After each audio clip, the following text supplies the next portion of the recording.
What is up? It's your boy Spready Roosevelt back again. Happy Thanksgiving to all those who celebrate.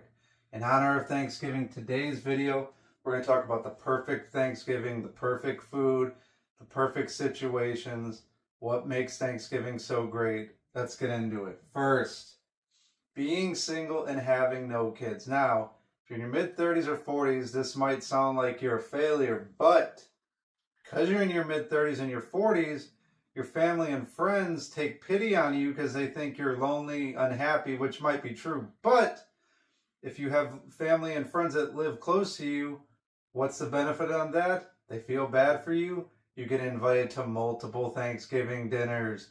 2 plates here, dessert, 2 plates there, some dessert, and they're all going to give you leftovers because why? They feel bad for you. Where they're stuck with 3 kids and possibly a spouse that doesn't like them, you're going to go home, watch football, and just eat all the food by yourself with no one to yell at you except, the thought of being alone forever. All right, next. Let's get into a hot topic. Pumpkin pie and sweet potato pie, the debate, which is better, who cares? They're overrated. They're personally bland in my opinion. The goated pie on Thanksgiving is pecan pie. It's nuts, it's brown sugar, it's the perfect mix of salty and savory. All you people can have your little bland pumpkin pie. It needs whipped cream. Sweet potato needs whipped cream to be good. When you add sweet whipped cream or ice cream to pecan pie, it makes the pie better, but it's not needed. It's just a little more razzle dazzle to it. Whipped cream or ice cream on a pecan pie is like having the AC on 67 degrees and then turning the fan on medium. So pecan pie is the goat pie for Thanksgiving. Next, big hack after every plate, especially if you're the single guy going to multiple Thanksgiving dinners, go on a walk. It burns calories, or at least when you go on the walk, you can pretend in your head that the calories you just ate, which might have been like 1,500 to 2,000 a plate, and you snuck in like 12 deviled eggs, don't exist after about a 1 mile, 15-minute walk around the neighborhood. So a walk after every plate, it helps digestion, and best yet, it gives you room for round two and pie and, scarf down more of the charcuterie board of meats and cheeses, and then, scarf down another 12 deviled eggs. All right, next.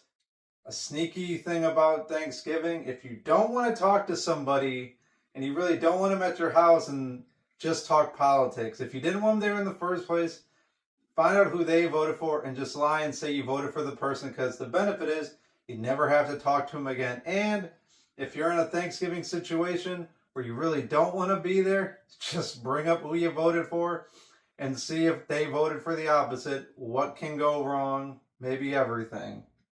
Next, let's get into it. What is the ideal plate on Thanksgiving? You want some protein? Ideally, probably turkey, ham. Some of you weirdos eat like beef tenderloin, that's fine. Mac and cheese, green bean casserole because it's got a veggie in it, so you pretend it's good for you. I personally like asparagus with some bacon wrapped around it.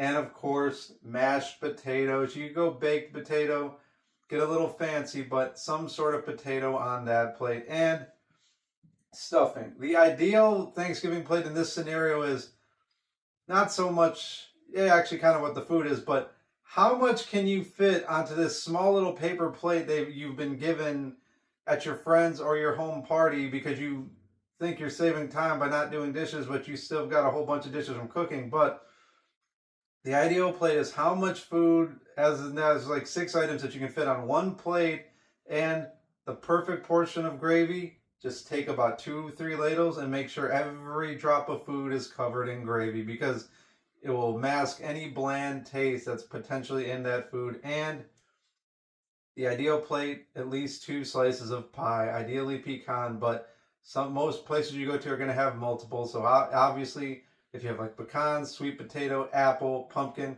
just take a slice of each, because then you can go for that walk and then magically the calories go away. You think, therefore you are. You think the walk helps, therefore it does. But That's been your boy Spready Roosevelt, putting you on some game for this Thanksgiving. Happy holidays. Like and subscribe.